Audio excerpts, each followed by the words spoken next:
so I'll call to order the meeting. How about that? Yeah. Call to order. Can we get a roll call? Yes, committee member Wall. Here. Thank you. Committee member Simon. Here. Thank you. Committee member Lang. Here. Thank you. Committee member Burdens. Here. Thank you. Committee member Alden. Here. Thank you. Vice Chair Ruiz. Here. Thank you. And Chair Johnson. Here. Everyone's here. Okay, salute the flag.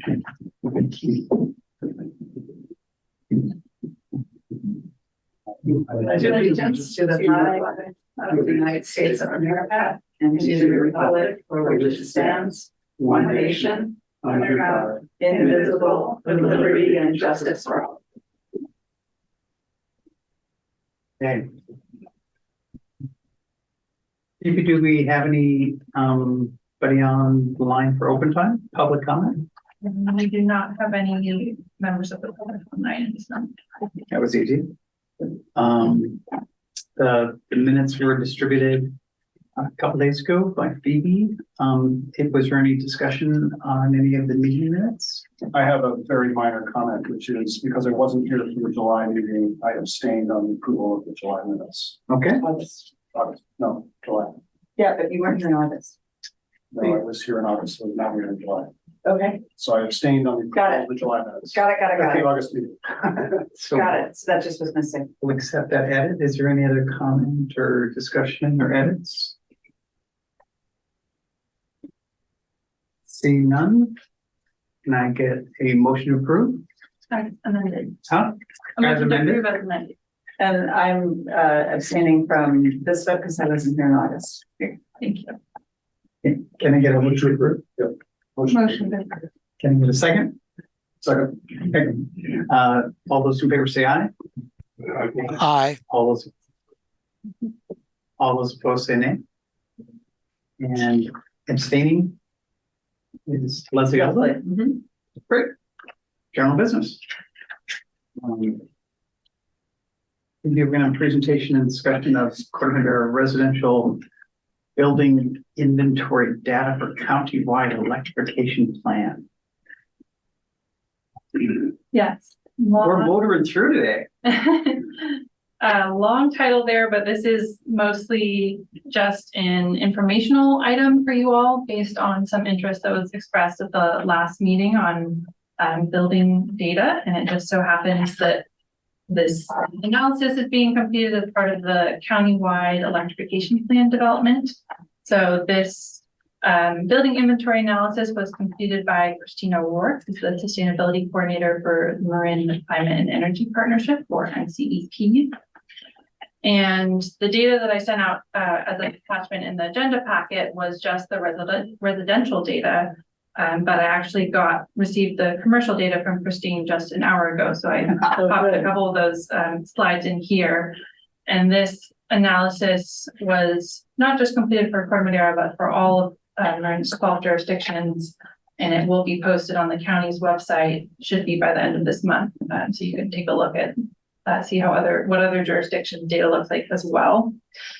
The goal of this analysis is to inform the development of the countywide building electrification plan, which I'm participating on the steering committee, and then Dave is participating in the community workshop, the stakeholder workshops that are taking place representing the community. Next week.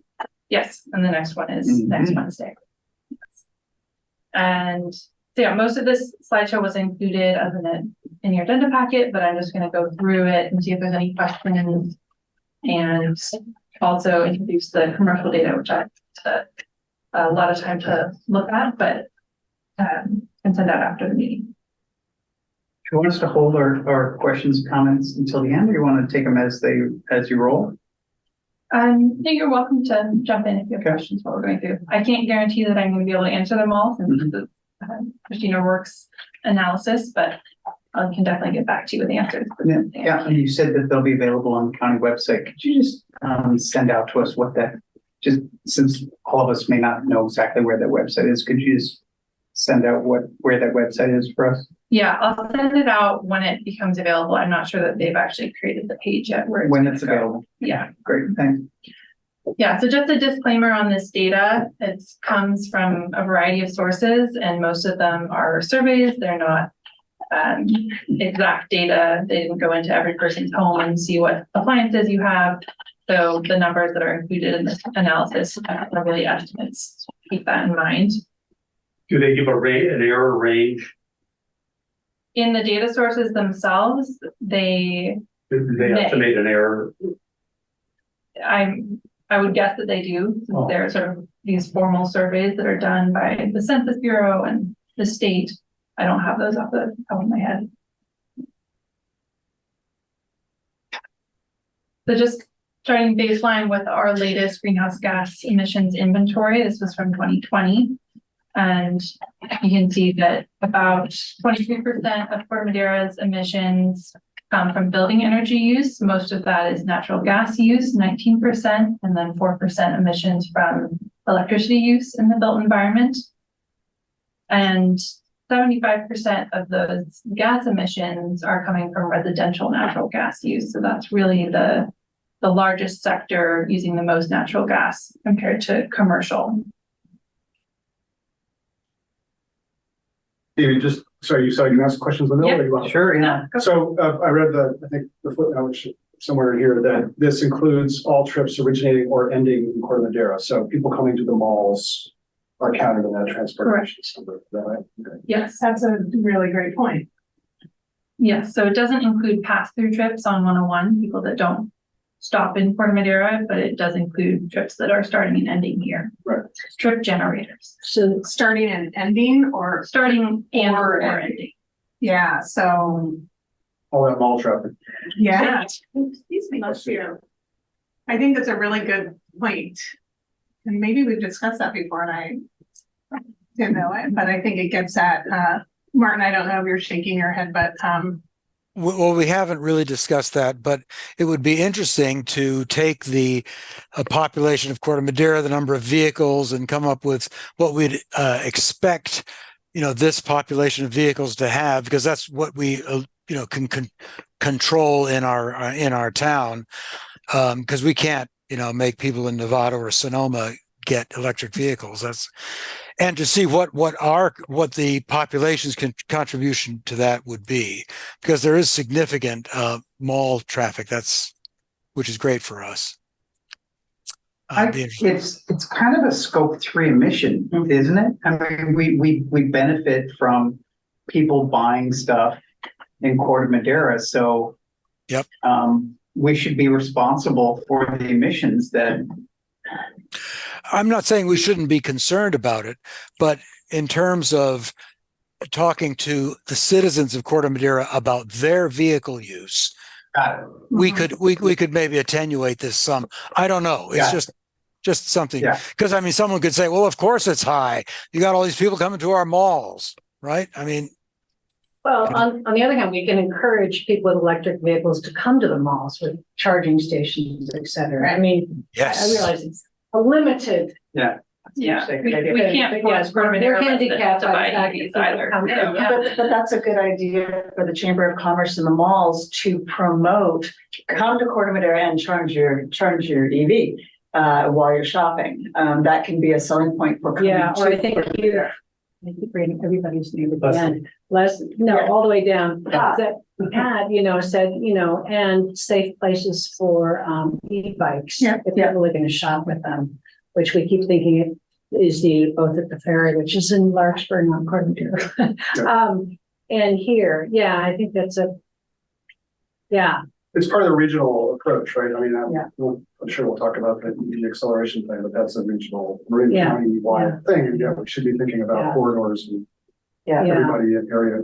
I think probably the shopping, the travel zone, I would guess for these malls extends from north of San Francisco, the northern half of San Francisco up to, I don't know, Santa Rosa or something like that. I think you're exactly right. So, and East Bay as well, actually, the Richmond sort of side, Berkeley, coming to Marin is something that I think a lot of people do. Yeah, it would be, it'd be interesting to know, Phoebe, how they calculated this and whether they could just make a guesstimate of how much of that great chunk is related to them. But on the other hand, we probably have a lot of people in Corte Madera who commute to San Francisco, so I It mean, goes both ways. yeah, I was gonna say, I, But in comparing us to other towns in Marin, yes. who don't have these two big malls. Yeah, I mean, if you look at the numbers for Ross or Belvedere, like they're 50% of their emissions are from natural gas. 'Cause they don't have, Yeah, I mean, I'm glad we paused here because I do think even talking about it with residents in terms of the point you were making, I think all of these are really good points, but Martin, what you were saying about what's in our control, and really, we might be doing better than we think. That's the Consumption point. might be up. Yeah, so if they could somehow, it doesn't have to be exact, but just give us a yeah, feel for how much of that. Parts of data. Yeah. yeah, and that's gonna be a real estimate, but something is better than nothing, yeah, yeah. Agreed. So I'd like to point out also that if our GHG emissions from the built environment, electricity is only 4%, then that is due to the portfolio that MCE has, which is climbing towards 100% renewable. And that opt up to deep green, which is 100% renewable, is something that we can encourage people to do. But that's a great example of switching to renewables dropped our greenhouse gas emissions within the electricity sector as opposed to the gas sector. I'm sorry. And maybe Christine could do the calculation on, and if we switched from natural gas in the residential natural gas to electrification, that would, shift our greenhouse gas emissions that much more. It's an argument in favor of accelerating that decarbonization. I'm missing your point. I'm missing some step there. Can you tell me, so the built environment electricity stands for what again? I'm looking at this chart, Yeah, right? And it says built environment electricity 4%. and what does that stand for exactly? It's the electricity that's used in buildings, and it's the greenhouse gas emissions from electricity in our buildings in Corte Madera. It doesn't specify whether it's in commercial or, I'm assuming this is all residential, what we're seeing here. So if 4% of our greenhouse gas emissions are coming from electricity, that means that the source of that electricity is mostly renewables, right? Yes. Or our emissions would be much higher if it were pre MCE back in before 2010 when they launched, then it would be a much higher number. Actually, the data point that's missing is how the 2020 numbers compare to 2016. Yeah, I mean, I think, Yeah. because I think what you're bringing up, like I just wrote it down. Because that- is you might be It's actually on the MCEP tracker website. Yeah, but we're just focusing on this, and I think that I'm not saying you're wrong, No, but if we had the 2016 data, we could see how right you are. but what I'm saying is the data that's on the MCEP website goes back to 2006. But how much of the built environment energy is provided by MCE? That we would have to get from Yeah. MCE, right? Yeah. Yeah. So there was none of that until 2010, and it was Right. a very small, actually, and in Corte Madera, In because 2016, it was a small. well, and Corte Madera was the last jurisdiction to join MCE. Oh, and it was- really? Yes. And I, said in front of the council, well, you've saved the best for last, obviously, but now we are a member, so, and have been, I think, since late 2011, so Said that's the 2016. good Well, part. The So now that we California compare- legislature has, No. I think, all utilities, all providers, whether the date is 35 or 40 now, to go to 100%, maybe to 100%. So it's not to say that we can't encourage, more now, but the entire state is filing Theoretically, I mean, theoretically. Well, it's the law, but yeah. laws do Yeah. change, Yeah. but, So and I think sometimes this is a reality. great conversation. We'll keep going. We'll keep going. Yes, In the interest of getting the through the whole presentation. thing just being a quick meeting. Yeah. Feel free to interrupt me with clarifying questions, but Yeah. let's save the discussion. Yeah, after the- Thank you, Phoebe. Yeah, just can't. It's our enthusiasm. I know, yeah, some good points there. So I have another clarifying question then. So Yeah. medium and heavy duty vehicles, Thank you, that's is enough. following the same rules, so it's not just those passing through the town. I was surprised at how big it was. Do you know what's driving that number?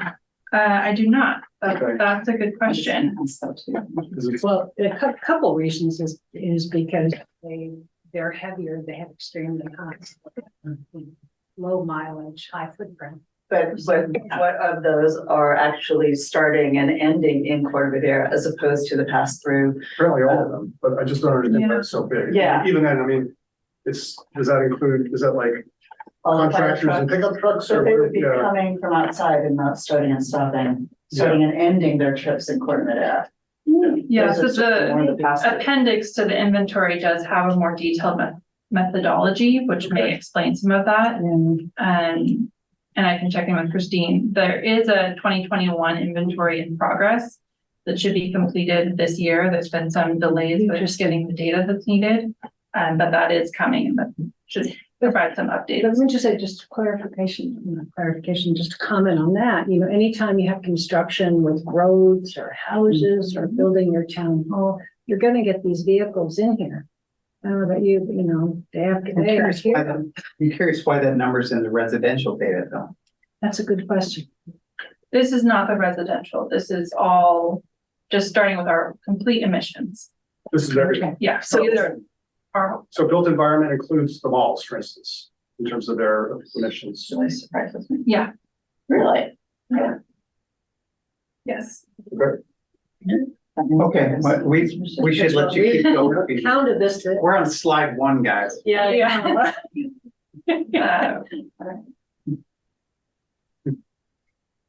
The next slide, though, when you go, clarifying question. Can you explain this so at first glance, I was like, wow, I totally get this. And then I was like, I'm not sure I get it. What is this a percentage of? So if I look at Corte Madera, 14% of what? So this is Total taking the data from the emissions, the full greenhouse gas Yeah, emissions inventory for each jurisdiction. It's looking just at the for each natural gas. jurisdiction. Okay, I was Yeah. getting confused with the counting. Got it. It's looking just at the natural gas percentages. We're So, doing really well, folks. well, Compared to, Well, no, So we're this actually is- we have much higher transport emissions than anybody else. That's what this is saying. but if you're looking, I'm looking at the next page in terms of natural gas. Yeah, so this is what I was saying earlier. The reason, so look at Ross, 52% of emissions are from natural gas because their transport emissions are comparatively much lower. yeah, so we have a That's different good. They distribution. might have slightly bigger houses as well, okay, perhaps, but I I suspect think a lot of it is transport driven, right? Yeah, so it's not necessarily that our overall emissions are less than other jurisdictions. It's just that compared to other jurisdictions, natural gas use in buildings makes up a smaller percentage. I What think is, we need this on an absolute per capita basis. yeah, what is? Yeah, that's all. It's not, when you look at it, it looks like, Doesn't tell you much, yeah. That's a really good, yeah. Because then per capita would allow people to understand what they're responsible for. that's right.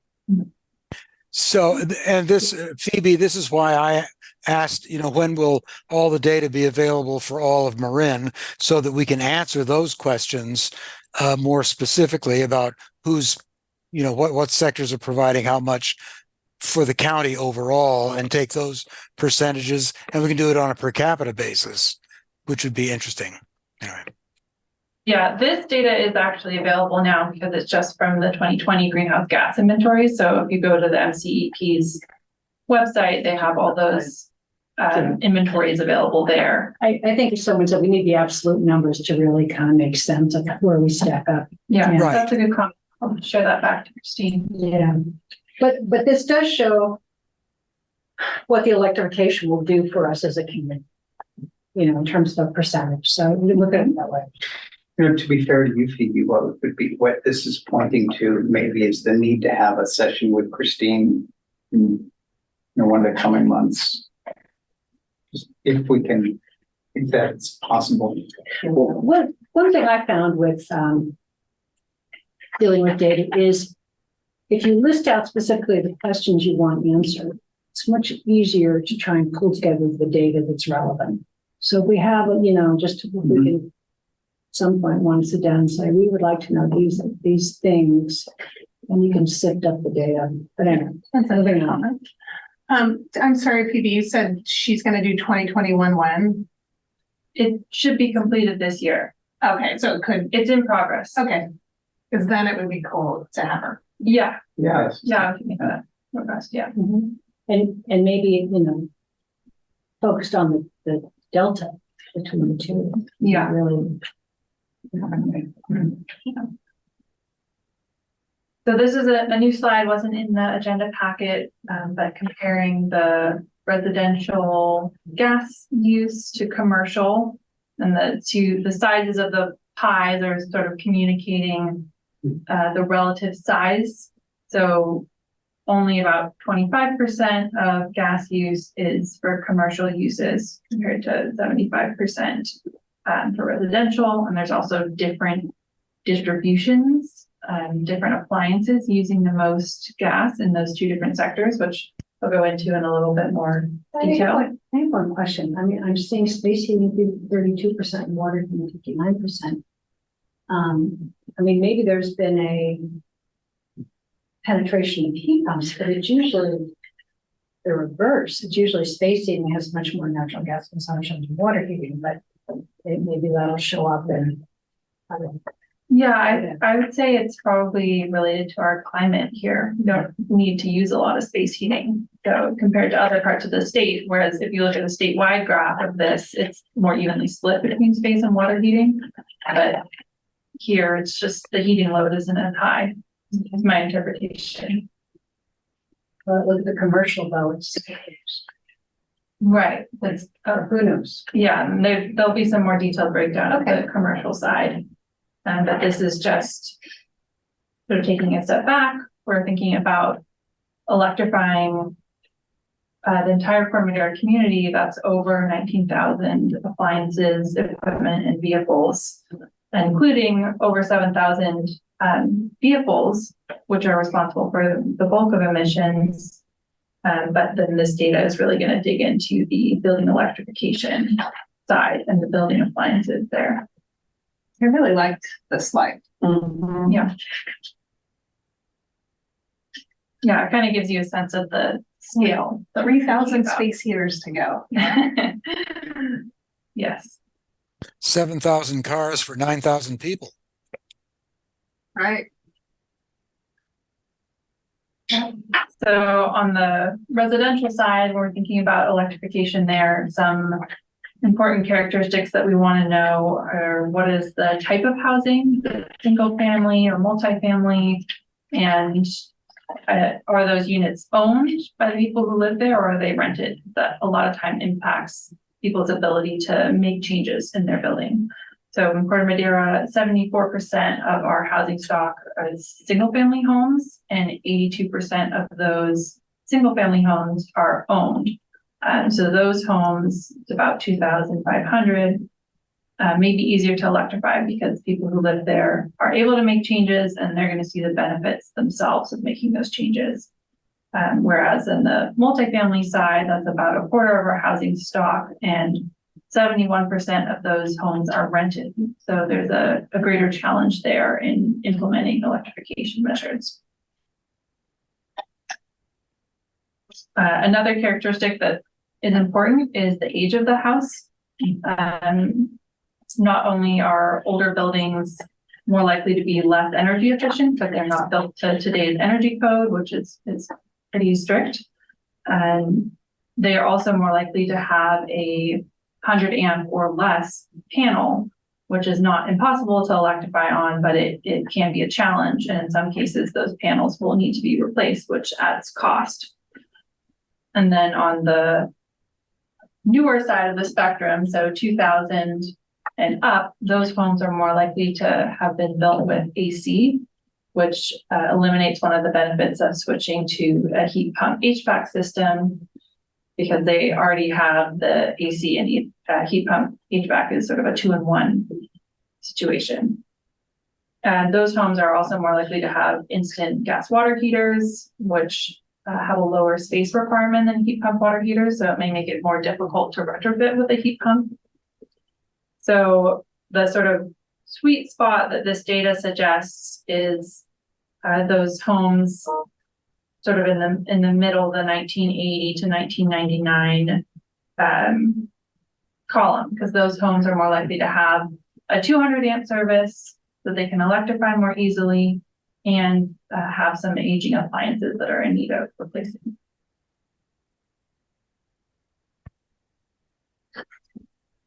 Question on that thing? Not a question on that slide, but a question related to that slide. Okay. Could you get at the houses that would fit in that sweet spot in Corte Madera? Like if we wanted to do some targeted educational pieces? As in knowing their specific addresses and information? I'm not sure. Like before you put an AC and think of it. Okay. Yeah, there may be some data privacy concerns I with think the that. correlation of when a house was built to, I know this is discussion, but I can't help myself. So I think the correlation between when a house is built and the ability and its ability to be easily upgraded to electrification this chart doesn't take into account the number of homes that are already had a panel upgrade. Yeah. So it's a little bit, Yeah. there's some missing data there to really go to where you went. Yeah, that's true. We don't have that. My home was built in 1959 and it has a 200 amp panel. Yeah, I mean, yeah. Same here. And most of my neighbors do, so you can't really correlate it that way. Okay. Yeah, that's why it's stated as more likely to need panel replacement because we don't know. We don't have that. The permit data would be a whole nother layer. Yeah. I mean, they've got a permit. Going back to paper records. Yeah. Yeah. Heavy Yeah, multifamily in the post 2000, Mhm. which is more likely to be rentals anyway. Right. Yeah. It is, yeah.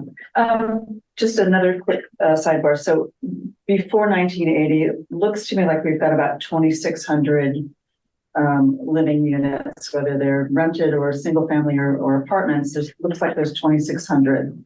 And so those would need to be, yes, the sweet spot, I get that from 1982 to 2000, but the 2,600 are probably using, and they're probably the worst offenders in every way, probably need insulation, energy efficiency, as well as everything else. So not to lose sight of the probable amount of greenhouse gas emissions just coming from those pre-1980 homes and buildings. But that presupposes that there hasn't been any renovations.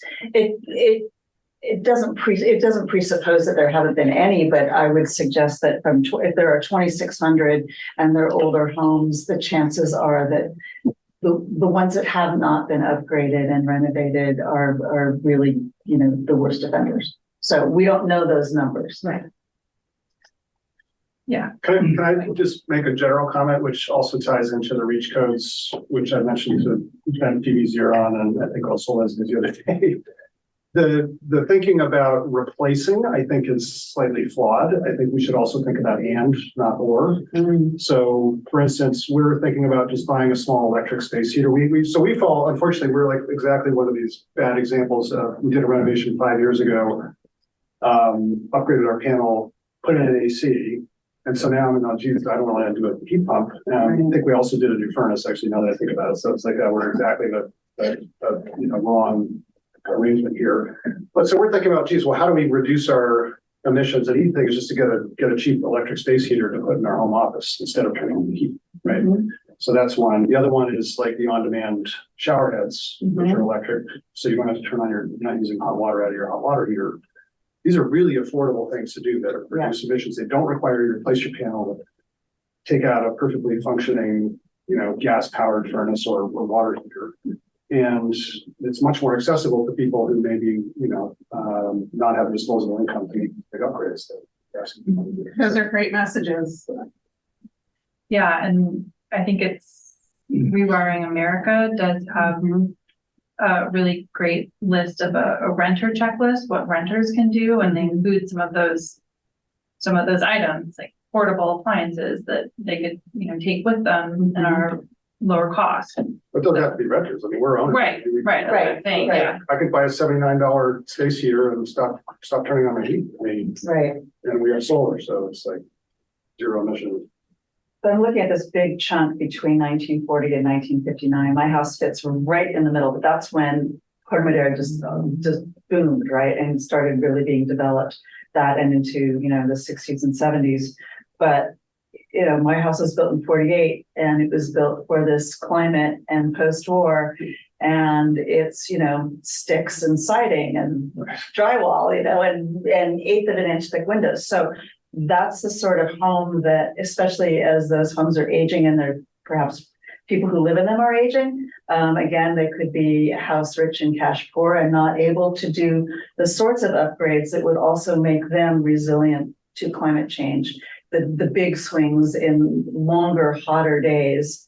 If we could not lose sight of insulating and doing energy efficiency and the other things that we're trying to build onto that. I think that every electron that we're not using, that people are not using, is saving us overall, saving all of our emissions overall. So that energy efficiency piece, I think we need to stay with.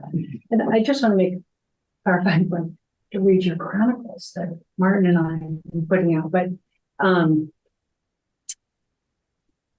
certainly, we want to get more renewables on as much as we can on and on, but just because you have solar, everything feeds into the state grid. Right. So if you turn your electric heat on after the sun goes down, most likely you're not using solar. We have batteries. So. Well, if you're off the We're also on MC yeah, grid. So I know, but it doesn't matter. If you're off the grid, yes. But if you're connected to the grid, yeah, chances are you won't, but- yeah. regardless of the mix of the grid, which is pretty good at the moment. it's getting better. For sure, by using electricity to heat It's a better single than natural house, gas. it's turning on, Totally. better than turning on my gas heater, right? So Yes, I'm just thinking, like, looking for like cheap wins that. yes, Right. I agree, but it is $2 million time of day is important. $1,000 to do Yeah, installation. beauty is definitely. Time of day is Yeah, 4 to important, 9. even if you have a battery, unless you're off the grid. Yeah. Yeah. Are we in slide 3 now? 4, 5. Yeah. Actually, But like- can I just ask, we revisit that point when we talk about the reach codes, because I think we're missing a trick on the reach codes. Okay, good. Thank you.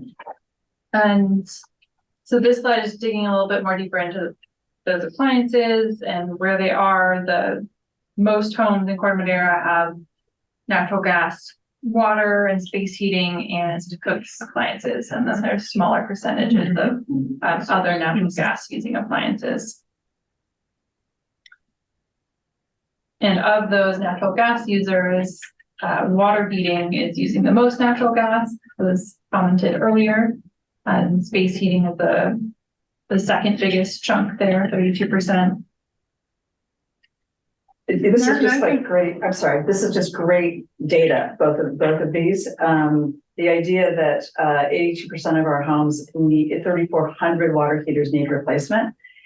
82% of our homes, and the data that water heating is 59% of our greenhouse gas emission or consumption by end use, rather, on this particular chart. But that's great information. That's visually great information, Karen and Martin, for how we communicate with the community. I think that just puts it right in. And in a sense, it's kind of encouraging because water heaters are the easiest to replace. You don't need the big space requirements, et cetera, and make sure you have venting and all that kind of stuff. But electrification of water heaters is not just like going to Home Depot and getting right. So it is much more complicated than just a one-to-one replacement. Yes, But that's part of the story that we can tell. yeah, but it's a heck of a lot easier than space heating. We should let Phoebe. Sorry, keep going. Sorry. No, good points. I just want to make one comment. Martin, we have if you look at the pie chart, we do 44%.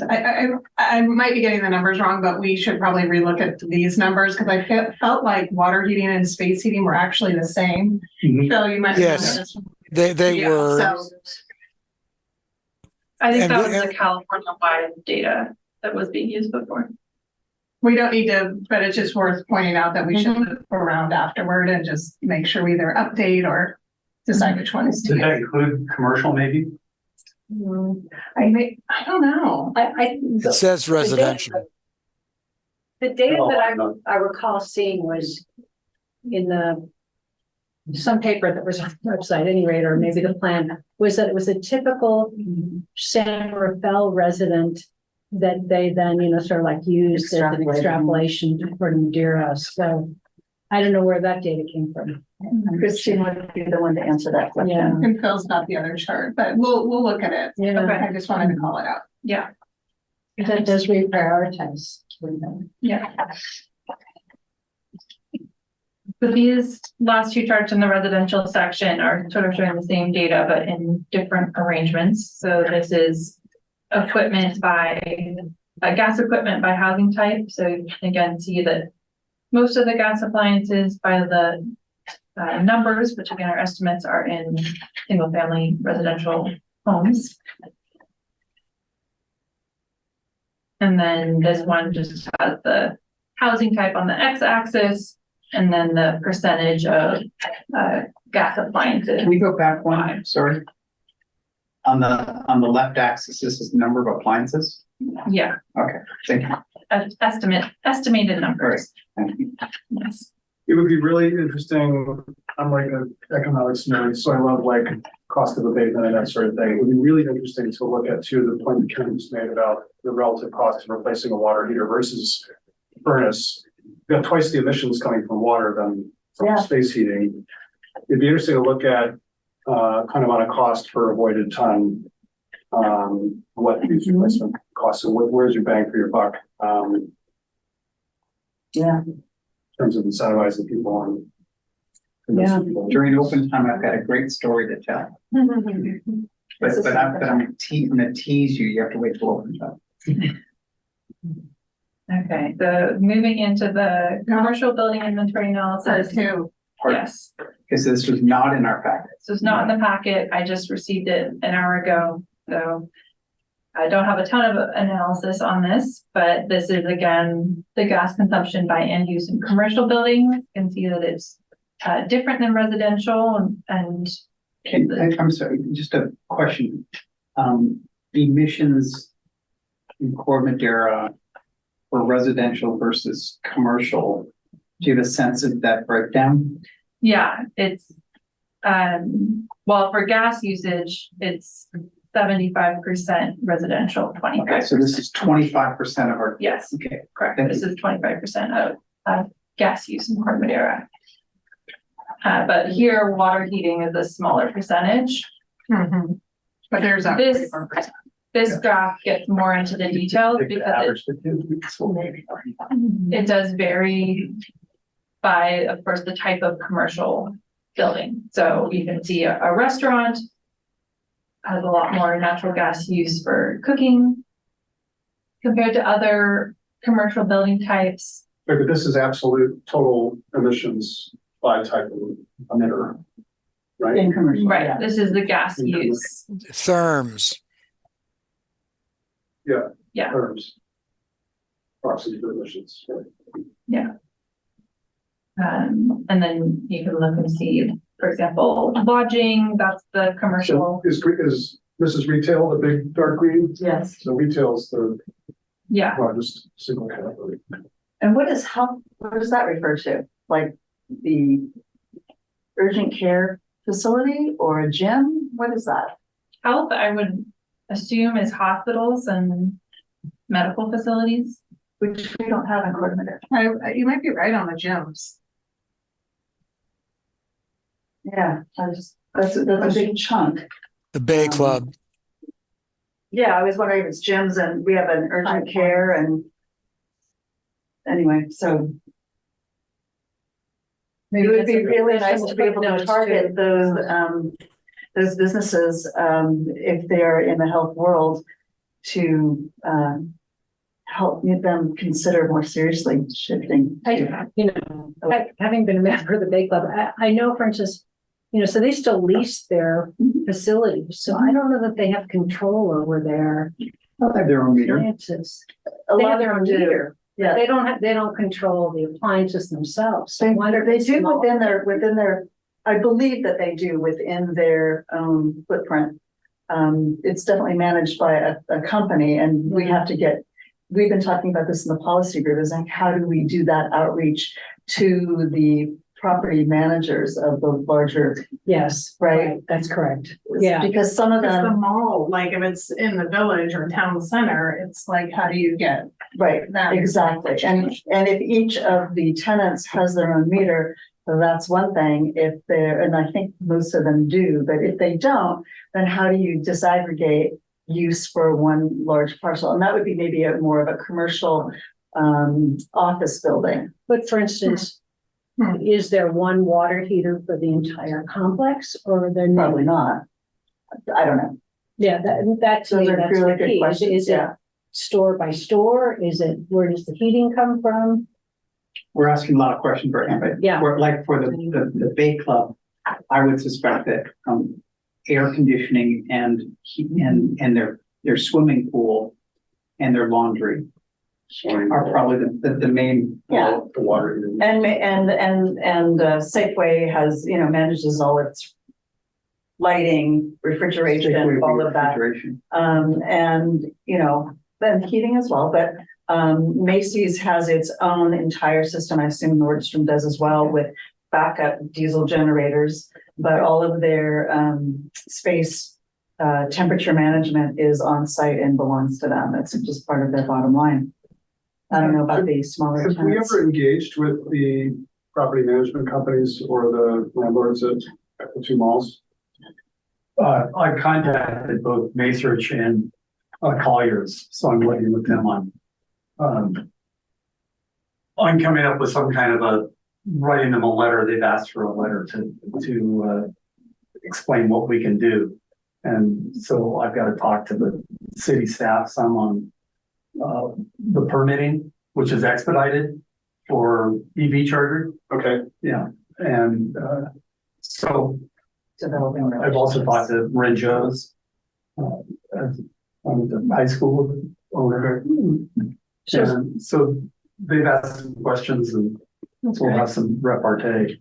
So for A lot instance, of the big property owners and property managers for commercial now, they often roll up to a private equity firm or something, and a lot of them do have pretty comprehensive sustainability plans. Yeah. It's interesting to know what they're planning to do, because, they're probably a great looking at this and question. saying, geez, we could save some money if nothing else by, Right. it'd be interesting to at least hear what their intentions are. Yeah. because, And do a little research about the people we're trying to contact. Yeah, Yeah, we know what they're doing. One thought for Marin Joe's is, wouldn't it be cool if they could do an induction stove as part of their visible, right? I mean, all of the cooking is right there. Wouldn't it be cool if they started to demo that? That's an interesting thought, yeah. It's happening, all kinds of places. Anyway, just a thought. because they're kind of the antithesis of that. I know. Yeah, I would, hopefully you guys have already thought about this, but I'd be interested in it, seeing like if the Bay Club owns all their own water heaters, then they're the people to contact, and the property managers are really just the leasers. I really don't know. If you're telling me that's the way it is, and I guess that's the way it is. I mean, they have their own. I mean, who owns the water heating? It's the bottom line. Who owns the space heating? Right? I don't know. I would guess that most of the tenants control their own energy use. It's not such Certainly as the larger controlling ones it. do. Well, by controlling it, I just mean owning it, having, they have their own. They have their own meter and their own systems, yeah. Well, meter, I get meter, but their Amy, own. how many slides are there in the commercial deck? Sorry, keep going. Keep going. There's just one more, so. Oh, okay. Okay, This is similar to the slide looking at the age of residential buildings. This is when commercial buildings in Corte Madera were built. And there's a good portion of them that are older, built before 1980. So that is all I have for the presentation. Very interesting. Any discussion? More? I don't want to put a time limit on it. Yeah. I think it's a great presentation. It's lots of good Yeah. information. And I think that it gives us lots of good questions that hopefully we'll figure out answers to. But I also think that it's great information that we can start crafting to share with the public, because I think it tells a really good story about what people can actually do. Yeah. Agreed. So thank you for sharing, Phoebe. I really liked this presentation. I think there's something like, as in all the discussion points that we've had, like how do we find a way to I'm not saying have minimal work against it, but what's our biggest impact for the time we spend? And I wonder if like the sustainability plans you mentioned, they're public companies, right? So wouldn't they have those published? I don't know if they're public or not. I mean, you mentioned, Are they public? Phil, you mentioned who, the landlords for the malls. Colliers and Macerich. I don't know if they're public or not. Okay. There's some very big, like Cushman and folks like that. I don't know. These They're companies, publicly but- traded, it's. No, even if they're not, those who have a sustainability plan usually trump. it. Research especially. Publishing, Because, yeah, they're trying to be good corporate citizens and all that stuff. So we should at least find out what their plans are, because they may be something we could. Yeah. I don't mind Reinforce, piggyback on, whatever. I mean, yeah, I don't mind hunting around for that and then posing the question if it's not on our sites. Yeah. It's Colliers and who? Macerich. MAESEI. are they big national? Yes. Yeah, okay, so they'll have something. They will have Yeah. thought. Oh, yes. Yeah. Okay. I thought it was really, really interesting and helpful. Obviously, getting the answers to some of these questions, if we can, would be helpful. I think if we were going to publish some of this, I would probably I think people will find it hard to, I think a lot of us are used to reading charts like this and kind of getting the point. I think we'd have to kind of spell it out a little bit more Absolutely. and probably try to organize it around whatever couple of key messages we want to get out. I think we'll just people will just look at it and be like, No, what's the I point? would never say do it this way, but between those of us who have Martin and Karen and myself and all of us actually probably have some approach that would make this more palatable and easier to interpret and understand for the general public. Yeah. Okay. But I think having a Piggybacking message on- is key. What are we trying to say? Right. Yeah. Piggybacking on a point that Amy was making, focusing on where we can make the most difference. That was the first point, is that the 75% of the emissions might be from residential and 25% might be from commercial. And then if we look, and then if we spend time looking at water heating within that 25% of the commercial, what change are we really affecting? Yeah. Right. Versus if we had a really strong message on the commercial front. So that was kind of one point, is that how do we focus on the commercial side? The PG&E commissioning program is so good that all these companies, all these ratepayers can get free commissioning towards energy efficiency measures.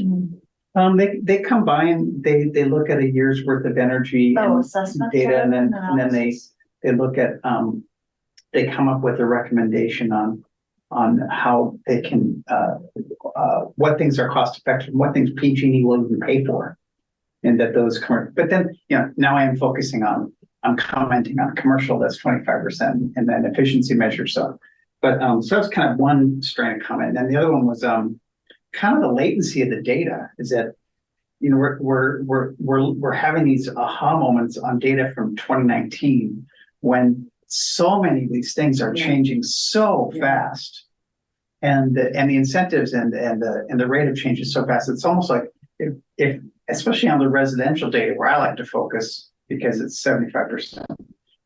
If we could get comment from engineering on their take about when they look at 2019 data, what their insights how they see the number of the trend on permits and improvements towards decarbonization versus this data. So because I feel like we're handicapped by 2019, but it's the best data we have, Yeah. Well, is it easy to get the permit data, or is that really? It's really hard. Rabbit hole? Yeah, unfortunately, It's just not as structured easy that as way. you'd think. But I think that they do have intuition, about, But the permitting, I mean, look at the installed base, right? The amount of new builds and significant renovations is very small compared to the setup, whatever the number of 3,000 houses that we have that have, sort of dependent on existing infrastructure. And so I think, to your point, if you want to move the needle, we need to figure out ways to get people to it either might be, replace the existing equipment or add other equipment that can. it might be, I just think if you looked at the pre-2019 PV installs versus now, I mean, this data would be skewed by the amount of PV installs that have been done. But electric's only 4% of emissions. Yeah. In Right, this, so in that's this not the data, problem to solve now. in this data set. I just- Well, it would be even less. It would be even Yeah, less. even less, yeah. So it's the other 96%, right, that we want to. Right. So, Yeah, I mean, I think we can't declare victory from an electricity point of view, but it's looking pretty good. The Like- problem is transport and natural gas, right? So if we look at residential water heating as the least expensive as opposed to space heating, and residential being a rather huge segment, that would maybe answer your question, at least as a way to start. well, but that's prioritizing. that's skewing energy use from gas to electricity, Mhm. which would change that 4%. Would increase 4%. Yes. But what we're seeing is a need to shift, but. And that's what we want. Right, You take right. more- But it would decrease But we're talking about emissions, not usage. Yeah. That chart was about emissions, greenhouse gas Right. emissions from electricity. Right. So I wouldn't expect that number to go up if we were doing more electrification, but with renewable energy. I don't know for sure. Well, I mean, Right. the portfolio, yeah. I'm gonna volunteer. To do some work. Okay, So I'm happy to go try to find I'm sure someone has researched this significantly in terms of the replacement and how if you take out the gas, water heater and replace it with electric with a certain grid mix, what is the relative, and then we can look at the cost. What's the emissions? What's the emissions, but what's the cost of the pavement? So what's Right. the cost per avoided ton for some of these different Thank pathways you. we're talking about? Right. Because that's the bang for the buck. I mean, we can't force people to spend massive amounts of money here. This is not the objective. right. But I think usually I think another approach might be what the homeowner is really concerned with. How much does it cost me to switch? Yeah, That's Okay, I what I'm see for clear, but it doesn't have to be per ton. It's really, how much am I gonna come But out? out of well, I think that's all part of the story, right? But I mean, let me just say this, keep going at it. The actual emissions that it causes is from the state grid. Doesn't matter what marine clean energy doesn't matter. Marine clean energy helps it. It matters your time of use, but it's a state grid that nominates the sure. energy, it's not something you could do on a calculator based on marine clean energy. So it literally is what the state is using. Yeah. Yeah, no, I'm not gonna go create the analysis from scratch. I'm saying I'm sure somebody has done pretty good analysis of, relative abatement for different grid types, and we can find an approximation that gives you a general sense of Right. where's the biggest bang for the buck here. And so particularly, as you said, for people who are saying, I'd like to do the right thing, but I can't afford to rip out my furnace. Right. What do I do? And One there's thing- rebates that are, including in that storyline is it'll cost approximately this much, and here are resources to support that, which brings the cost down. So here's all the good reasons to do it. This is what you would do, and this is how you would pay for it. That's sort of the full journey. It could also be a two-step journey too, where, the town would forgive the permitting if you There's another piece. prepare yourself for electrical water heat and just put in the breaker, put in the wire, and you're ready. So when your water heater goes out. Right. Now you do it. There you go. And now it costs even less. Right. So Martin, we were talking about earlier on, what is it again? The nonprofits that are helping you electrify. What was the one that's sitting right there? Put carbon. Good Carbon. There are a number of organizations that do that. So I wonder if they've already done it. Well, that's what I think. Building Decarbonization Coalition has tons of data. They got switches on, and PG&E's done a lot of it. So yeah, there's a lot of, there's a lot of data out there already. And one thing I was just gonna say, Pat, is I could connect with Martin, because Martin has done lots of research on the numbers to tell the story. Martin, please tell me to back off if that's not the case, but it might be a good place to start. Okay. So that you don't duplicate efforts. Yeah. And the only thing I was, Yes. so Martin, were you gonna say something on that? Well, what I want to do is get the numbers from Christina O'Rourke so that we can think about all this consumption in terms of therms and what that means for greenhouse gas emissions for each of these components. And for Pat, if you find information, get it to me, and we can start to put together some stories we can tell on the Chronicles, if nothing else, just to get things going. During open time, I've got one to share, but I have to wait until open time.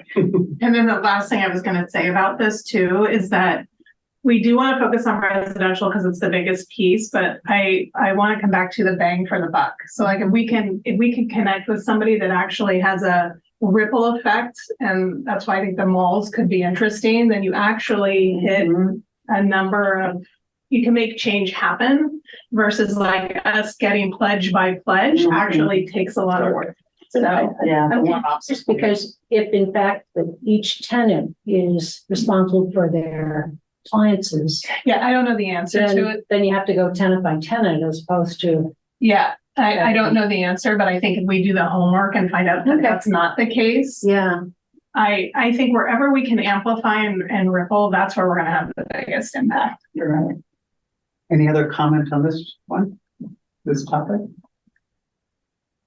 I just want to help us move through the agenda. Please. But great Yeah. presentation and great comments from everybody. Great discussion. Yeah, that was fun. Thanks, Phoebe. Thanks, everyone. I'll just check for public comment before we move on for. They dropped off. They're like, we're good.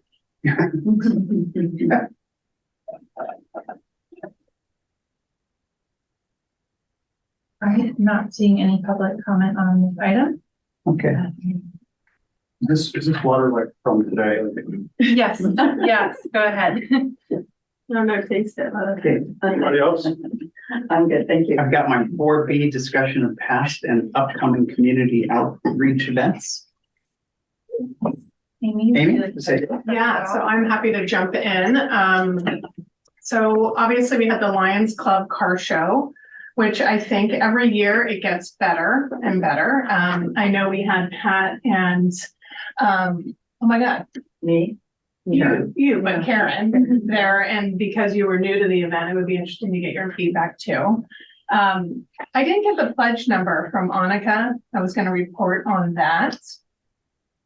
Yeah, I Do don't, you have it? No, I don't think it was particularly high, to be honest. Yeah. It was small. Single Yeah. digit. Single digit. Yeah. Okay, so that's different than in past years. Is that for Ride and Drive Clean? Sorry, the one, the EV pledge that we have for the Corte Madera. Was, yeah, very small. Yeah, Yeah. included my wife, by the way. But I think Ride and Drive Clean had another number. My guess is like in past years, we've had 30 to 50. So my guess is it's in that range. It looked like about 20 20, okay. in their little free drawing jar. Okay, so we need to get that number because we're keeping track of it all. But I know there was a really great debrief of which I wasn't a part, but I saw all the notes, and Phoebe and I connected a little bit. So for the sake of keeping the conversation to a place where we can take the feedback and think about it, the things that stood out to us were just this idea around the booth and potentially thinking about how we're either separate or together with Ride and Drive Clean. And think about potentially like putting a graph or two on the table. But I'm going to pause there, and I'd love to open it up to everybody that was there. You were at the show. You weren't necessarily at the booth, but I also want to give space to Pat and Karen because you were new to it. And any thoughts would be great. Phoebe, would you add anything before we all jump in? no, I think that's great. Yeah, feedback. I guess I think it's really great to have a community presence. well, what, let me step back and give you presence. I'm not sure that we were really reaching a target market, you know, because it can be people from outside of Corte Madera, who the heck knows, and people walking by with their kids, whatever.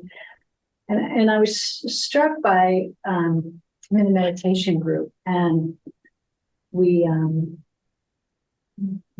went online after the pandemic, and we struggled because we were at a community center, we were paying rent, we were trying to get, you know, the sweet spot of the numbers. And so we struggled, how do we market this? How do we draw people in? And we tried posters, we tried this, we tried that. And the one thing that stuck, which we didn't even anticipate, was the website. And the website and the correct links and the correct, you know, not just on, you know, our Mill Valley's end, but making sure it's on San Francisco's end and this, that, the other. And time and time and time again, that's where people went. And we had to, you know, get an older crowd to really rethink, no, it's not posting something at, you know, Whole Foods or whatever. People do online now. And I was struck by, you know, I don't know how constrained we are within our, what we can do with the Climate Action Committee, but, you know, the 6 check, you know, it was 5 or 6 checklists, you know, just 5 things you can do. I don't know, saying you can get, I don't know how much you can get it with keywords, but,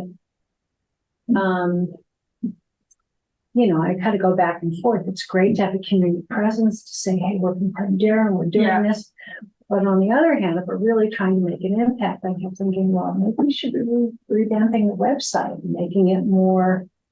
I know I struggled when I went online to try and figure out stuff that had done. It just seemed to be sort of laborious. Maybe that would be better. More bang for the buck. Yeah. Maybe it is great, great comments, yeah. Yeah, Helpful. I think so. Really great. I like the ripple effect though of, it's the Corte Madera Lions Club at a Corte Madera shopping mall. We're welcoming them as Corte Madera. And I And struggle the with that ripple too. effect of not just people who are here, but if we put up a sign that says, this is what Corte Madera is doing, Yeah, more. then they go back to Yeah. their community and say, well, hey, what are we doing? Maybe we need more messaging there. I don't know. And I think social media too is, I think you're spot on about a website presence that's strong and easy to navigate, but also using social media that, you know, So because we said, you know, Facebook and Instagram, you know, Yeah. that's the, and again, I don't know whether we have any, whether it's not protocol. And we next do door. that, you know, I don't we know. want to.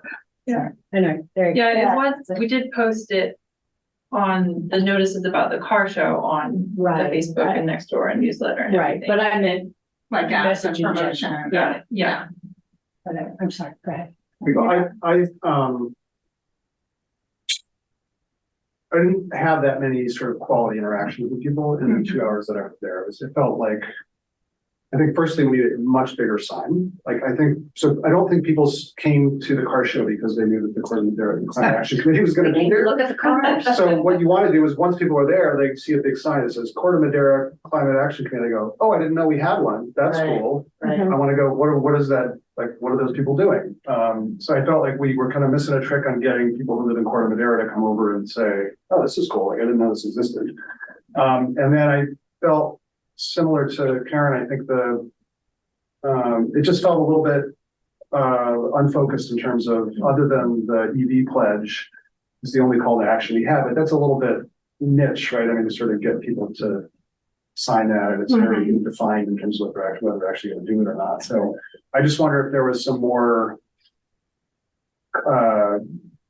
concrete message that we were pushing that was kind of easier to absorb or to get to hook people somehow. And I don't have any brilliant solutions, but I just felt like we weren't getting a lot of traffic, and you know, Leslie's very outgoing. I was trying to be outgoing and, hey, how's it going? And get people to come over. And even then people will be like, oh yeah, I live in Nevada or whatever. And, you know, just kind of, so sort of like, not quite sure what we're doing here, but, you know, just trying to answer questions if we can. I had a really good discussion with one couple who was trying to replace their water heaters, all that stuff. And, you know, but it felt a little bit like, yeah, like we're out here for an afternoon people are putting energy into this. I'm not quite sure what we're getting out of it, Yeah. actually. So I do, I mean, the most basic thing, get a much bigger sign, because I think people walking around, if they seen it, they might have come over and said, oh, what's going on? Like, I didn't know this existed. So, I think that feedback is really good, and Phil and I have talked about this in the past, and Martin too. Like, when you're at the booth, it feels like, or at the table, whatever, it feels like you're trying to sell something, like people might think you're trying to sell Yeah. something when you're like, well, no, I'm actually here to give you information. So I agree with that. I also, just hearing the comments though, I wonder, and I read all the debrief notes, but, you know, and even thinking about the number of volunteers, we don't need that many volunteers. And so let me pose the question, is this the right event for us? You know? It's a car event if we're focusing on, and it's annual, and it's Corte Madera, and if we're trying to move people to consider electrification and EVs, I think it's a really good segue from the focus on electric cars, because all the dealers are there now. Yeah. And there's other things that you could electrify. Yeah. But does Rod and Clean already do that? yeah, I felt like they had it covered for the transport part. That's right. And they do, and so we can be, you know, transport adjacent. You know, we can be that next thing to think about. What do we add? What do we have? Because we can start talking about building decarbonization. We can start And about home electrification. and home But electrification. I don't, yeah, I think, Go electric kind of can take on more Could. meaning, right? but people are there for cars. Yeah. And so I'm just wondering, in terms of bang for the buck, And How many spending a people- whole day. how many people are we reaching? I think, well, we had a really good debrief on Monday. Phoebe, Annika Osborne from Ride and Drive Clean and I met for a couple of hours. I'm so sorry you weren't there, but Yeah. you Oh, did, no, I you did got- read the notes. I but- know all the notes. But it was, you know, really kind of dissecting where a booth would go, a better place for a booth. Moving it away from the music, so that they're not blasted, we're trying to yell at people, moving it maybe to the front. And the complete redesign of the booth itself. And do we share, you know, signage? Do we have our own, if we continue to use the 10 by 10 booth frame from that the town has, would it be feasible to get our own canopy that says Corte Madera climate action or something all the way around it, and then with other signage? I mean, we had lots and lots of conversations about it, so to be continued and determined. But I think that the thing that's coming up that this maybe feeds into is Oktoberfest.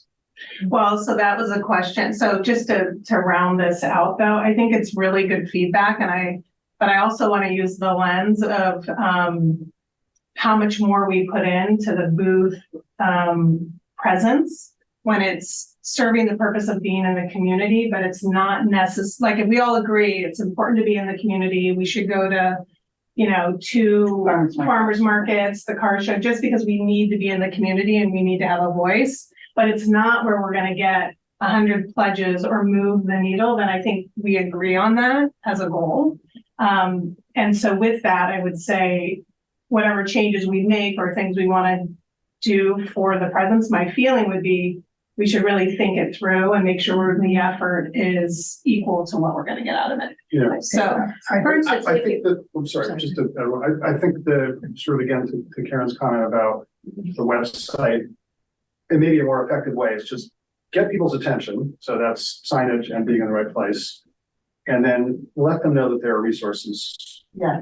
And that we're here. I think first it's like that we exist. I think a lot of people don't know that there is a climate action committee in Corte Madera. And the second is we have a lot of resources on our website, and here's the website, and you can take this thing home. That would be a big win right there, because then people go, oh, I'm thinking about remodeling or buying an EV, like what are the resources out there? But even, you know, for instance, if your goal is, okay, one message, you know, you're here for your car, electrify all the way or something, so that draws people in, and then here's Exactly. your brochure too. I like that. Here's, Electrify you know, all the look way. at Bunch of this website. resources. Yeah. Yeah. And then, you know, clear point, here's your brochure, here are the resources. yeah. Yeah, Done. exactly. Yeah. Exactly. So But I you're on the also- committee for next year. Or this year, really. So what I would say then to your question about Oktoberfest is I'm not sure it's the right event. Like, I'm not sure. Oktoberfest is about beer. Exactly. Yeah. How does that Somebody wants to think work? about climate change. It's a community event. It's a really big community event. Like, if I'm voting, I'm like, 4th of July, great place to be. Like, I thought that was actually a really good event. I think for sometimes the effort, we should just think, like the farmer's market, easy to pull off. And we'll just go there and have a presence every, like I said, couple times a year or whatever. But, so the Oktoberfest, I opened that up to the group. Do we I've think been that's the listening, right? I've been listening, but, and I think it's early days. I think we can improve and I think we can brand better, but I think that, people want to know what's actionable Yes. and they want to talk about money. Yeah, And if we can't help them with, if we can't be branded so that they understand us and we're part of the community, and we can't help them with what's actionable, and we can't talk about money, it's kind of a hollow conversation. but Yeah. are we not talking about? No, I think we need to strengthen all those Yeah, I things. think, yeah. All I'm saying is, You know, yeah. those are the points that I would improve upon, and it's early days, and I think we need to, seek ways to raise this in people's consciousness and their awareness of this. Yeah, It's gonna seem like sometimes it's not always a big hit, but I think that our bonding with the Lions Club is good. Our co-branding with these folks is all gonna be good. It just I think we just need to strengthen those points. That's my take on it. yes, Yeah. yeah. So what do we think about Oktoberfest? I think we be there and we were ready to talk about strengthen our messaging on what's actionable, why, and how it's not as expensive as people think it is. Do we have time to do that prior to October? Yeah, we To have a real strengthening. You mean 2024? No. Okay, wait.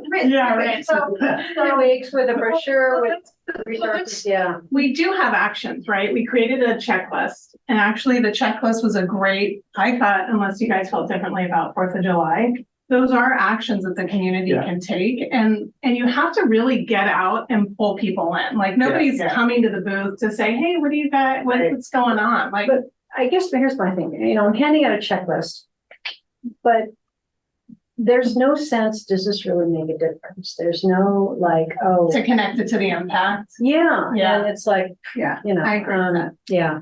The one that really occurs me, I know we're promoting e-bikes, and I think that's a really good thing. And if we are promoting them, We should open this. well, one, no, 'cause I I'm think not no, even- because it was at the booth, we were giving away, right? The ride and drive plane. Right, and that can help our transportation, and I don't know whether this was by anything, but I want to say two things. If we are, and it can help us impact our transportation, we should pull that message in. But I also want to say, I was in conservation program analysis for 5 years, starting my career. And the free rider, the CPUC right now has got it down. And they're very strict on their conservation program funding and trying to weed out the free rider, which is, oh, I'd love an e-bike. It's so much fun. Oh, do I drive it to the store? Oh, no, I use my car. The e-bike is it's a new thing I have, but people who you see them around town, they take their kids to school. You said you do commuting.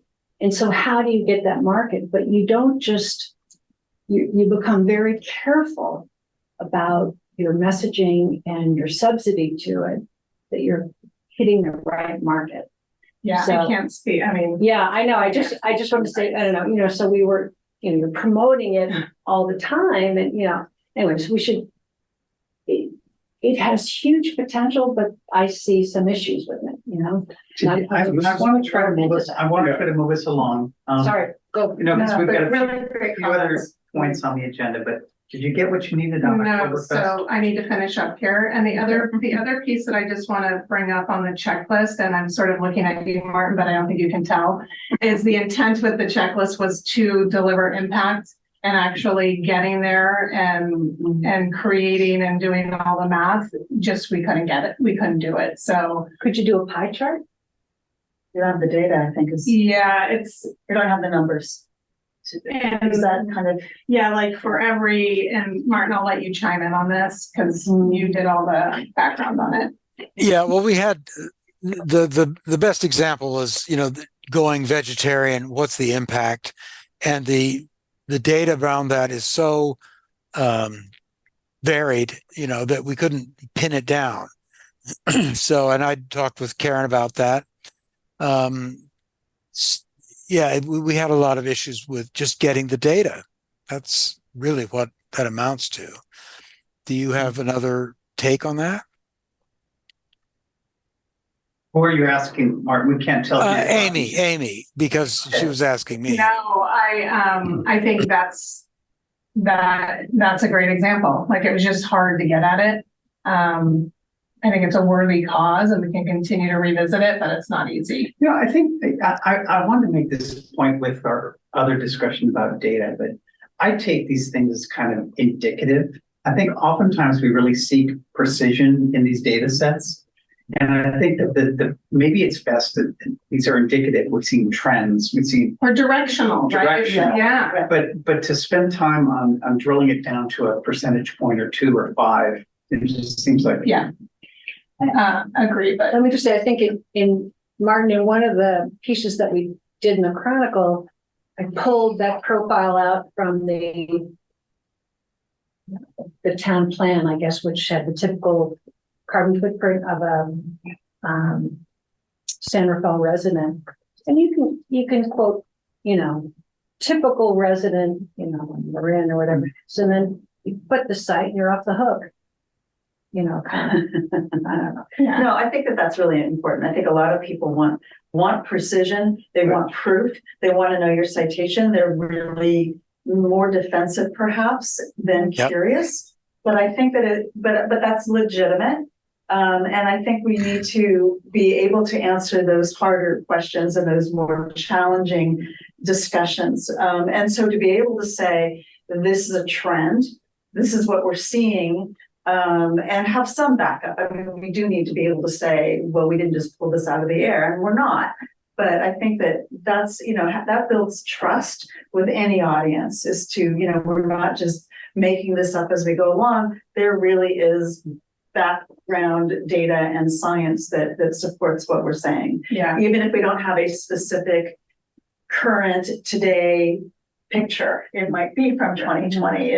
I'm a fan of directional. I'll put a directional number out there. So I have no problem with it. So we can, anyway, I just wanted to bring that up because I think it's an important point and one we were trying to get at. So maybe we just revisit and go back to directional, but so that we can move on. Oktoberfest, how do we want to handle this, Phoebe? Like, do we want to vote on how many people want to go to Oktoberfest, or that I have not reached out, but I will?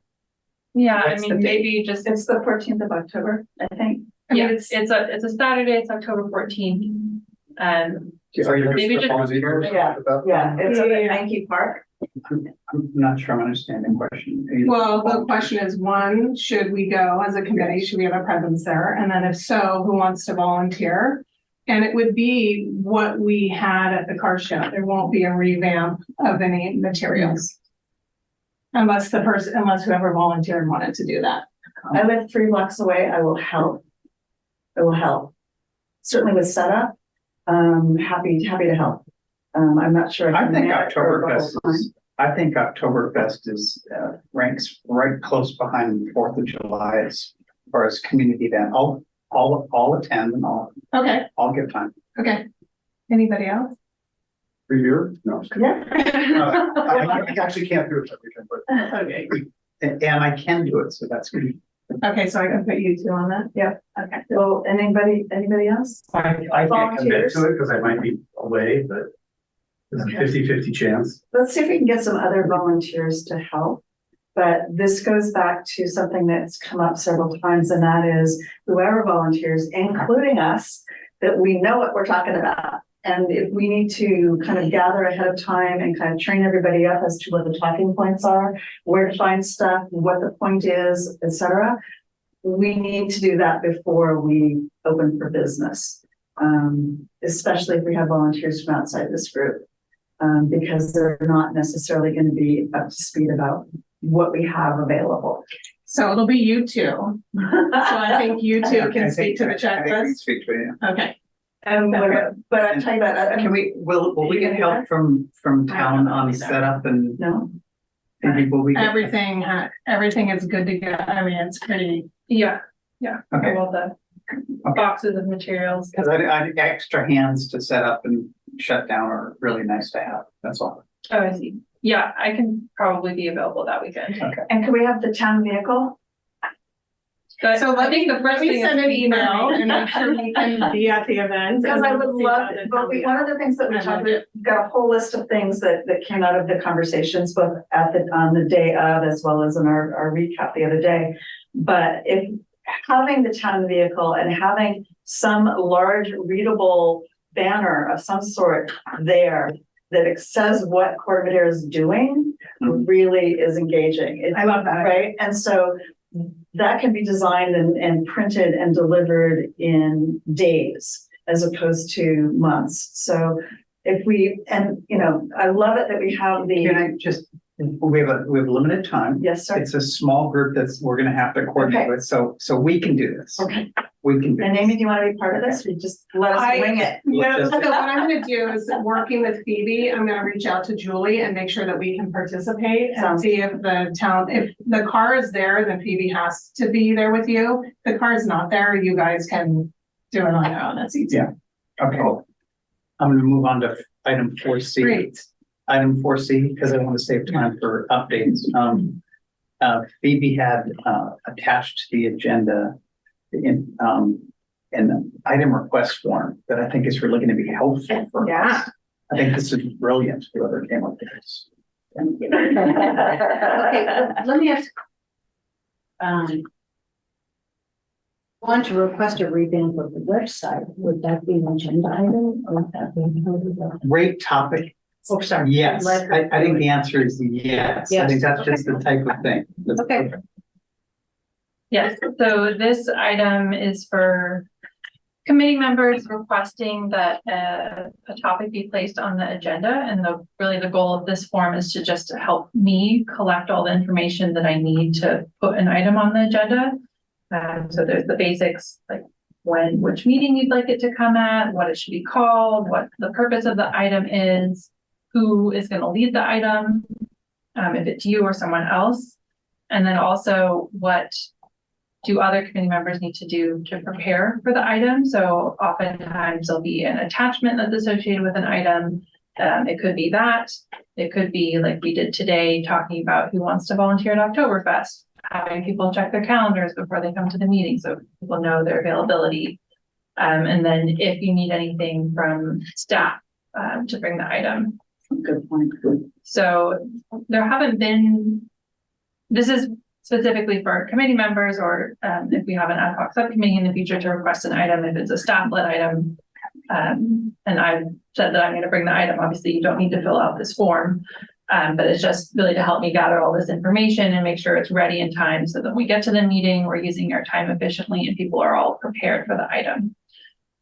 So any questions about this? And I'll send it out to everyone after the meeting. I do. Is this, and I thought about this.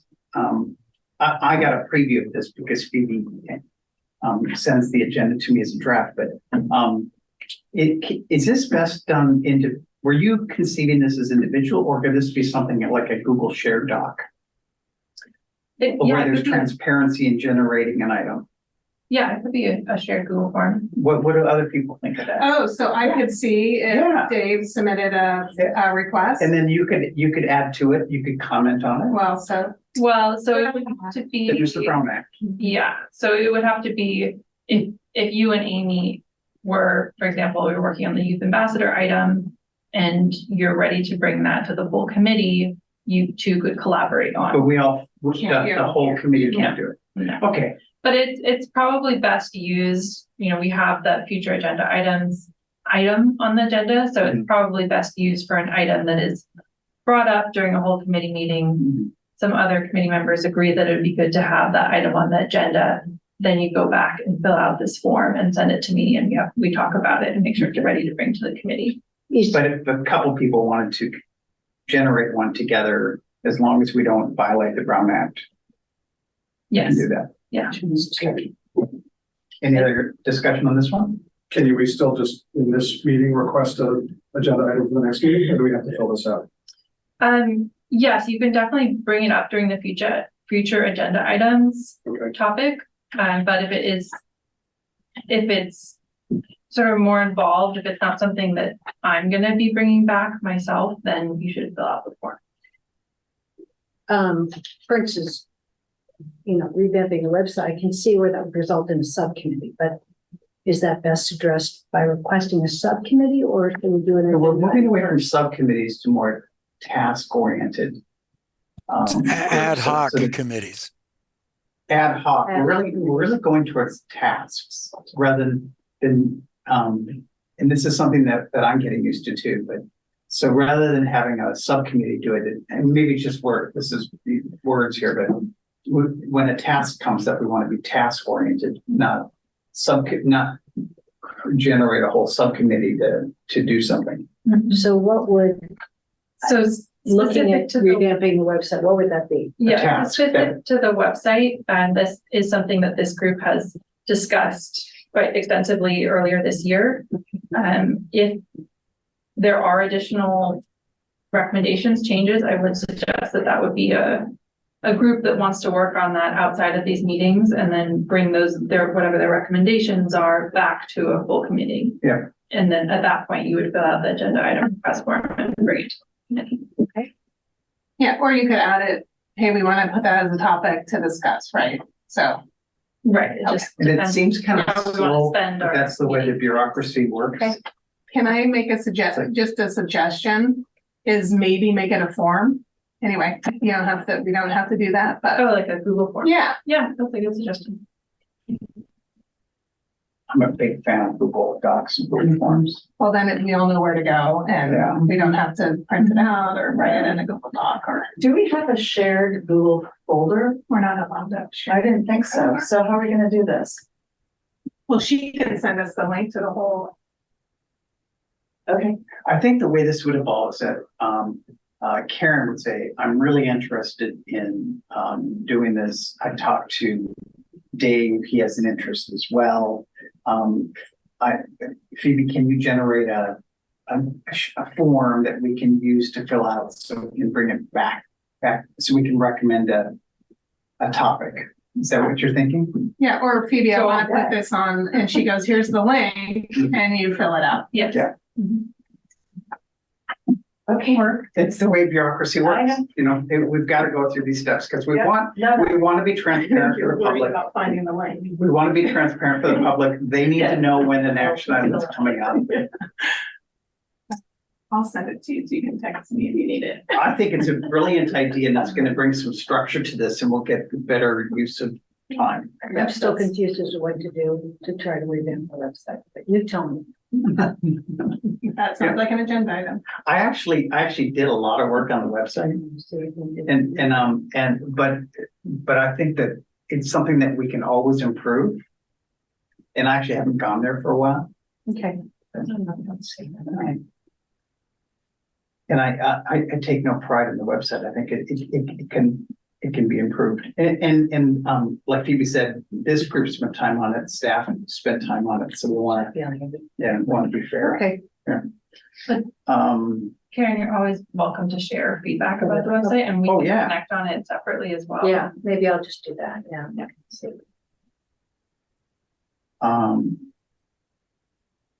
Did we get what we needed on 4C? Yes. Okay.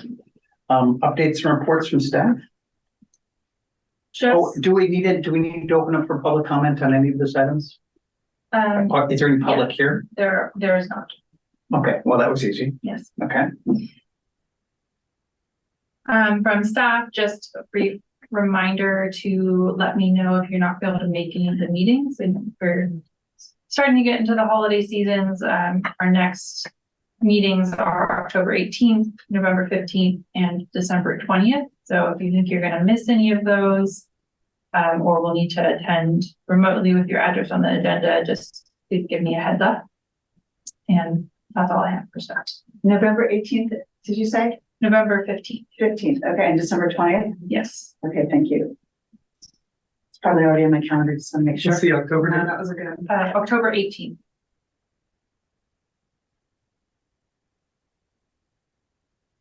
Now, this used to say committee members and it used to say individuals, but is there a reason why that got changed? I believe it always said committee members there. That it is intended to be individual committee members. And then the second one is ad hoc.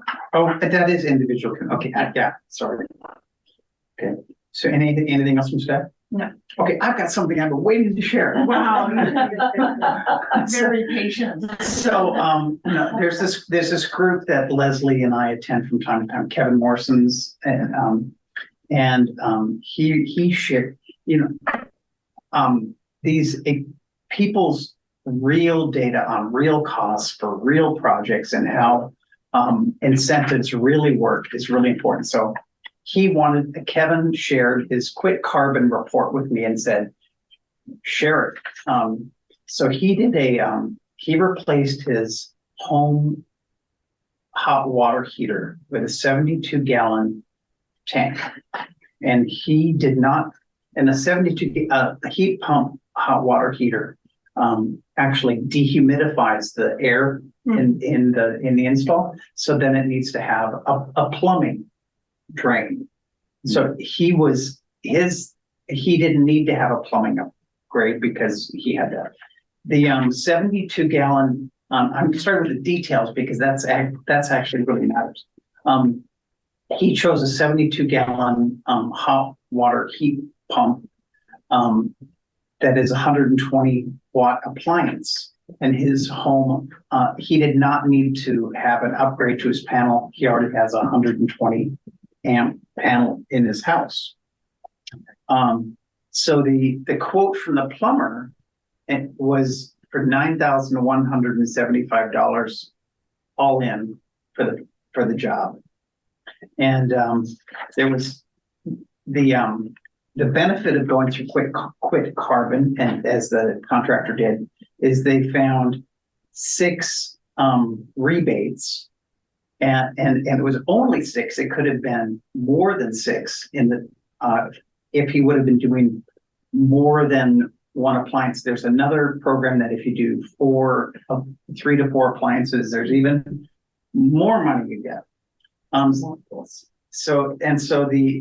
This is like collusion almost, but it's surprising that the out-of-pocket cost for Kevin was $475 to replace his hot water heater. You could replace your 2-year-old hot water heater for $475 or something like that. Except that I probably don't qualify for rebates. Oh, no, these are not. No, Kevin wouldn't qualify. These were not based on income. I was really inspired by this. I'm going to look into changing mine. I have a gas appliance that I shouldn't have. But I was just really it's amazing how the plumbers looked at that and they came up with a number that was slightly more than some of the rebates. Yeah, a little fishy there, but anyway. I think data like this is really helpful. Who came up with the rebates, the Quit Carbon or the Summers? Quit Carbon found the rebates. Quit Carbon, it just goes to their database. So Bayren was $1,000. Golden State Rebates was $900. Tech Clean California was $3,100. Tech Clean California for a greater than 55-gallon tank bonus was $700. Electrify Marin was $1,000. Inflation Reduction Act EEHIC 25C tax credit of $2,000. So his out of pocket was $400, and I think 2,000. He'll get the 2,000 when he files his taxes this year. Yeah, I mean Kevin's profile. Making money is what you're telling me. No, he spent $425 still. But then he gets a $2,000. No, that's inclusive, but he won't, okay. so he'll get some of that rebate now, Got it. but the IRA money comes as a Rebate. rebate or Tax credit. and tax credit, yeah. I'm wondering if, Not necessarily. now, Martin, this is what I thought would be great if you could write it anonymously somehow. Yeah. And I don't know if. Or share I'll share mine. I'll Well, raise my hand, I'll go through quick carbon, I'll get a quote, and we can share mine. Whatever, I think it would be a really I'll do good mine. chronicle Yeah. item. I'll do No mine. matter what you Can do. we all do ours? Yeah. mine. But the other thing is, I mean, we'd love to do it, to get in the chronicle shortly, but if there are other organizations that do this too, I mean, I hate to single out one particular. Quick one. carbon is actually, they're known, they're. Okay. I don't see the need to be encyclopedic. I think we go with what's good and Yeah. run with it. But if you can write something up for, Tuesday deadline, there you go. Well, I don't know if we're gonna make that, but these are the kinds of messaging points, because Yeah, I think it's great. I was here, it's too complicated, it's, and by the way, this appliance didn't exist on the market 1 year ago. In this 100, Wow. so that's how this To is, your point. this is changing so Yeah. quickly. This Yeah. is changing so quickly, and the IRA rebate didn't exist. So Right. these things are, I think we need to be vigilant, keep up on it, and But I'd never Yeah. heard of Quick Carbon. Huh? I mean, I'd never heard of that organization. they probably didn't exist They've been around a 2 couple of years. years. Yeah, Yeah. 2 years ago. I think I if think you it's put worth that in publicizing, the, yeah. if you put that in the Chronicles and 20 people clicked on that link, that Yeah. would be a win. Yeah, Yeah, get, Absolutely. case study, yeah, $500 got you I would say, yeah, a hot you water. don't need to wait for you. You can just say someone did this. And here's what they Actually, did. I don't think Kevin would mind. Kevin would love it. Kevin would love it. Give him my, It's two my link. paragraphs. Yeah. Yeah. Yeah, if you get Um, permission, I don't mind writing that. That was, and the only other update I had is I've been reading a book, Under the Sky Remake. Is anybody reading that book yet? No. For people on this committee and for anybody, I highly recommend it because it's been cathartic and it's been really informative. What's the quick read. title again? Under the Sky We Make. What is it about? It's a woman, and she's written 52 books on climate, and it's her journey in dealing with the emotional side. So I think it goes how bad, I was about to use an F word, but how bad our condition is, to her personal journey, and then chapter 3 is what we all can do about it. So really a great book for everybody on the committee. Those are, I've been excited to share those things.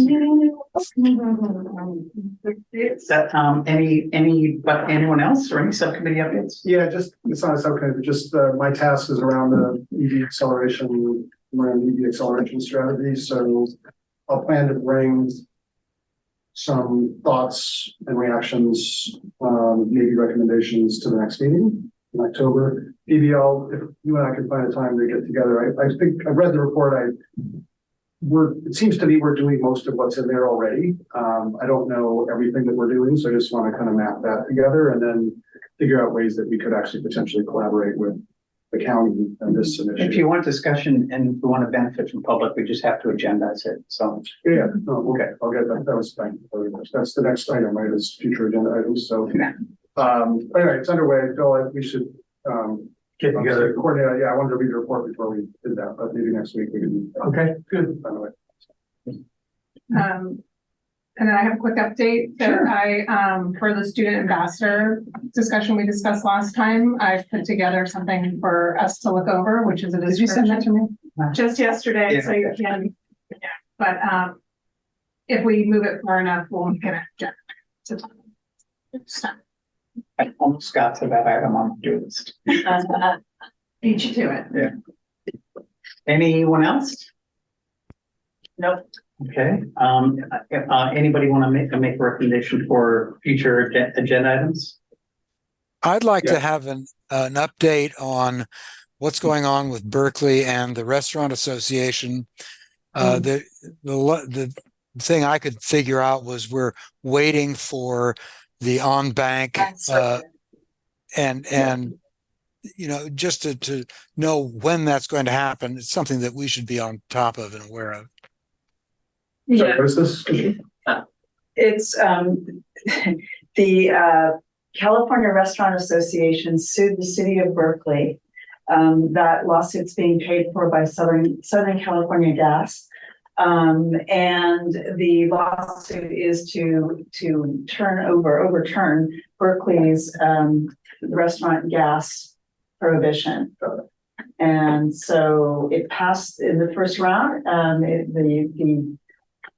We're now waiting. It was a 3-judge panel, and Berkeley lost, and it's being appealed. It'll be heard by the full bench of the Ninth Circuit, but we just don't know when. It's supposed to be this fall. It's supposed to be soon, but we don't know. we don't exactly. know yet whether the full Right. 11 judges will hear it. So unfortunately, Martin, I have been keeping close eye on this topic, and unfortunately, we just don't know when they're going to make that decision. And I will provide you an update as soon as I hear something new. The impact is that it impacts the Corte Madera building code. No, I know. That's Coming together. Thank you, Martin. Any others? So from staff side, and Davey and I can connect on this. An upcoming agenda item will be priority setting for next year. And not sure yet whether that will be in October or the November meeting. It's likely to be a 2-meeting item, one sort of initial recap of what's been done this year and brainstorming, getting input on priorities for next year, and then a second brief item just to summarize and reconfirm with the committee. So And then for others, that goes to then you digest that goes to council in like January. in January, yes, Yeah. that would then be incorporated into the overall staff work plan for the next year. Mhm. So that's coming up, and we can talk about what agenda specifically that'll be on. Thank you. Anyone else? Good. Seeing no others, then I will adjourn the meeting. Thank you very much. Thank you. Thank you.